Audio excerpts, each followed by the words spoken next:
परिवर्तनी एकादशी, जल झूलनी ग्यारस, डोल ग्यारस और पार्श्व एकादशी के साथ ही वर्तमान एकादशी के नाम से भी जाना जाता है।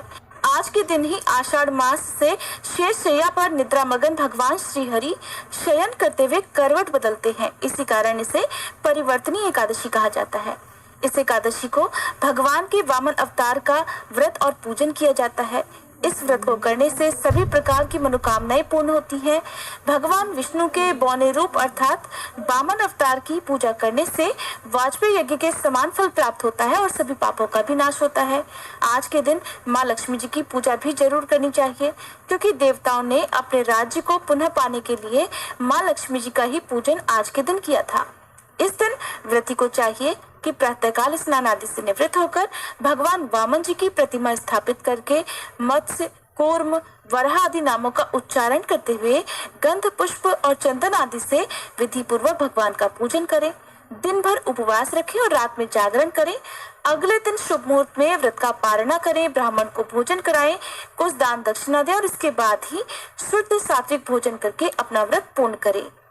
व्रत के दिन व्रत की कथा जरूर पढ़नी और सुननी चाहिए, तभी व्रत का पूर्ण फल प्राप्त होता है।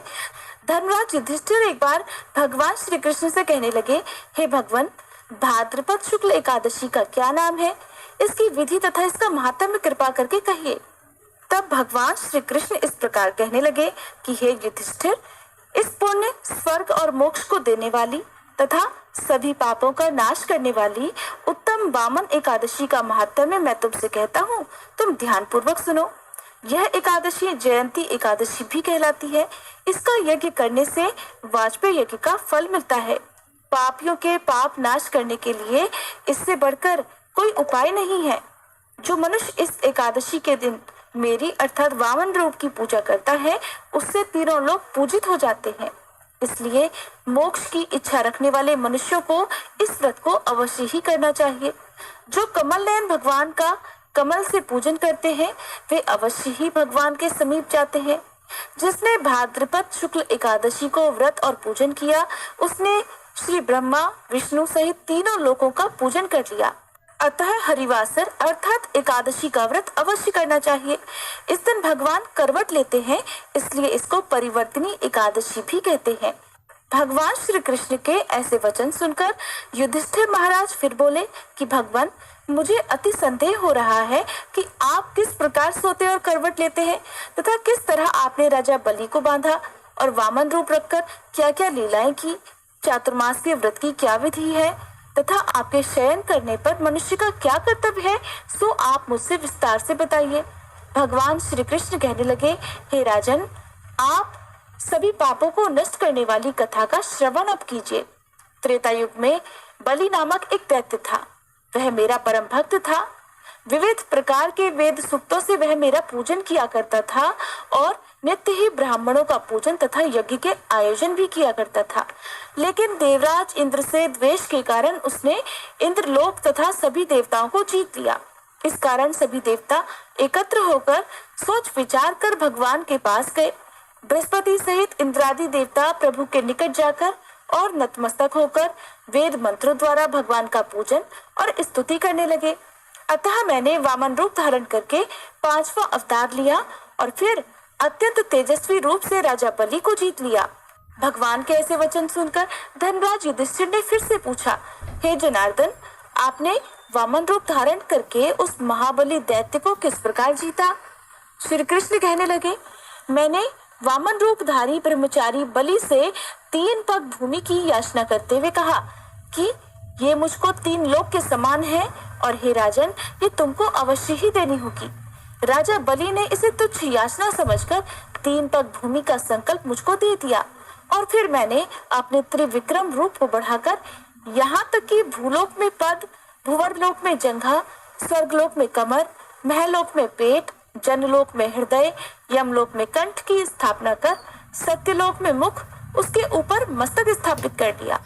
सूर्य, चंद्रमा आदि सभी ग्रह, गण, योग, नक्षत्र, इंद्रादि देवता और शेष आदि सभी नाग गणों ने विविध प्रकार से वेद सूक्तों से प्रार्थना की। तब मैंने राजा बलि का हाथ पकड़कर कहा कि हे राजन, एक पग से पृथ्वी, दूसरे से स्वर्गलोक तो पूर्ण हो गए, अब बताओ मैं अपना तीसरा पाग कहाँ रखूं? तब बलि ने अपना सिर झुका लिया और मैंने अपना पैर उसके मस्तक पर रख दिया, जिससे मेरा वह भक्त पाताल को चला गया। फिर उसकी विनती और नम्रता को देखकर मैंने उस पर प्रसन्न होकर कहा कि हे बलि, मैं सदैव तुम्हारे निकट ही रहूंगा। विरोचन पुत्र बलि से कहने पर भाद्रपद शुक्ल एकादशी के दिन बलि के आश्रम पर मेरी मूर्ति स्थापित हुई। इसी प्रकार दूसरी क्षीर सागर में शेषनाग के पृष्ठ पर हुई। हे राजन, इस एकादशी को भगवान शयन करते हुए करवट लेते हैं, इसलिए तीनों लोकों के स्वामी भगवान विष्णु का उस दिन पूजन अवश्य करना चाहिए। तांबा, चांदी, अक्षत और दही का दान करना उचित है। रात्रि को जागरण अवश्य करना चाहिए। जो विधि पूर्वक इस एकादशी का व्रत करते हैं वे सब पापों से मुक्त होकर स्वर्ग में जाकर चंद्रमा के समान प्रकाशित होते हैं और यश पाते हैं। जो पाप नाशक इस कथा को आज के दिन पढ़ते या सुनते हैं उन्हें 1000 अश्वमेध यज्ञ के फल की प्राप्ति होती है। इस एकादशी के दिन जो व्यक्ति व्रत करता है उसे भूमि दान करने और गाय का दान करने के बाद मिलने वाले पुण्य फलों से भी अधिक शुभ फलों की प्राप्ति होती है। अब सुनिए एकादशी माता की कथा। भगवान विष्णु के साथ साथ जिस घर में 11 माता की पूजा होती है उस घर में सदा समृद्धि बनी रहती है, उस घर में संतानों की सदा रक्षा होती है। एकादशी का व्रत रखने से और भगवान विष्णु का पूजन करने से जहाँ सारे पापों का नाश होता है और अंत में मोक्ष की प्राप्ति होती है, वहीं दूसरी ओर 11 माता की पूजा करके 11 माता की व्रत कथा जो भी भक्त सच्चे मन से सुनता है या पढ़ता है उनकी आने वाले हर प्रकार के संकटों से रक्षा होती है।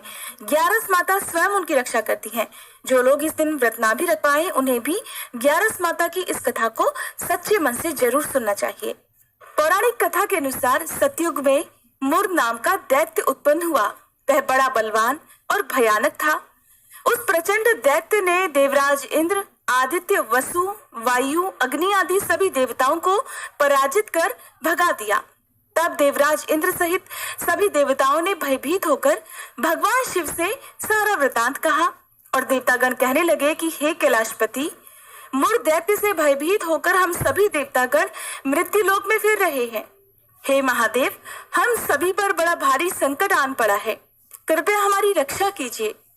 देवतागणों की बात सुनकर तब भगवान शिव इस प्रकार बोले, हे देवताओं, तीनों लोकों के स्वामी, भक्तों के दुखों का नाश करने वाले भगवान विष्णु की शरण में जाओ, वे ही तुम्हारे दुखों को दूर कर सकते हैं। महादेव के ऐसे वचन सुनकर सभी देवता क्षीर सागर में पहुंचे। वहां भगवान को शयन करते देख हाथ जोड़कर उनकी स्तुति करने लगे। स्तुति करते हुए देवतागण इस प्रकार कहने लगे, हे देवताओं द्वारा स्तुति करने योग्य परम प्रिय प्रभु, आपको बारंबार नमस्कार है। देवताओं की रक्षा करने वाले मधुसूदन, आपको हमारा नमस्कार है। कृपया आप हमारी रक्षा करें। दैत्यों से भयभीत होकर हम सब इस समय आपकी शरण में हैं। देवराज इंद्र सहित देवताओं के ऐसे वचन सुनकर भगवान विष्णु कहने लगे, हे इंद्र, ऐसा मायावी दैत्य कौन है जिसने सभी देवताओं को जीत लिया है? उसका नाम क्या है? उसमें कितना बल है और वह किसके आश्रम में है?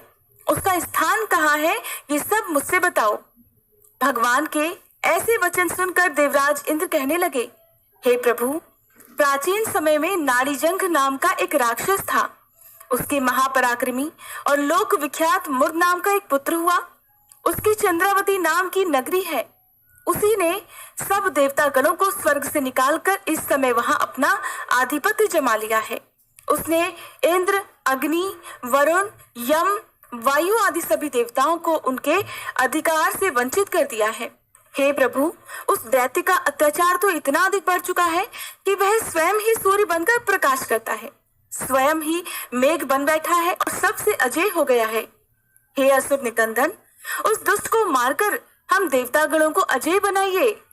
ऐसे वचन सुनकर भगवान ने कहा, हे देवताओं, परेशान ना हो, मैं शीघ्र ही उसका संहार करूंगा। तुम सब इस समय चंद्रावती नगरी में जाओ।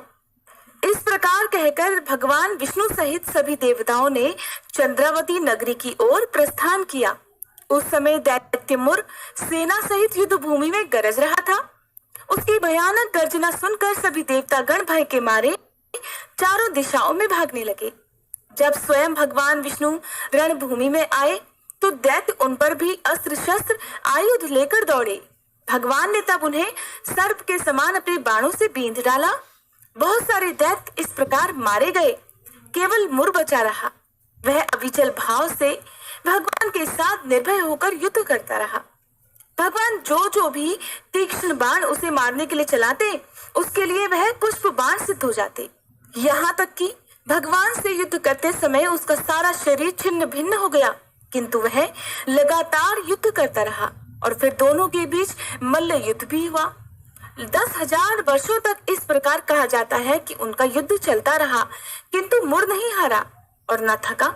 मुर से कई वर्षों तक लगातार युद्ध करने और युद्ध में थक कर साथ ही अपनी माया रचाने के लिए भगवान विष्णु बद्रिकाश्रम चले गए। वहां हेमवती नाम की सुंदर गुफा थी।